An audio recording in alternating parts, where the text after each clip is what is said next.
స్త్రీలలో గర్భకోశ క్యాన్సర్ రాకుండా ఉండేందుకు హెచ్పివి వ్యాక్సిన్ ఎంతో ఉపయోగకరమని ప్రభుత్వ వైద్యురాలు డాక్టర్ శాంతి తెలిపారు.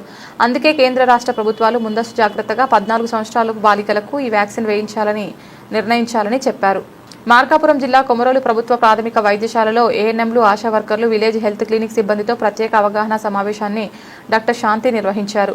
ఈ సందర్భంగా ఆమె మాట్లాడుతూ మహిళల్లో గర్భకోశ క్యాన్సర్ కేసులు పెరుగుతున్న నేపథ్యంలో దీనిని నివారించేందుకు హెచ్పివి వ్యాక్సిన్ కీలక పాత్ర పోషిస్తుందని తెలిపారు.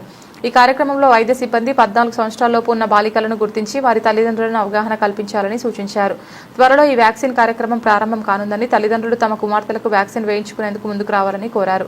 సమయానికి హెచ్పివి వ్యాక్సిన్ వేయడం వల్ల భవిష్యత్తులో గర్భకోశ క్యాన్సర్ వచ్చే ప్రమాదం తగ్గుతుందని ఆమె వివరించారు. ఈ కార్యక్రమంలో సూపర్వైజర్లు ఆవులయ్య, సౌజన్య, ఏఎన్ఎంలు, ఆశా వర్కర్లు, విలేజ్ హెల్త్ క్లినిక్ సిబ్బంది తదితరులు పాల్గొన్నారు.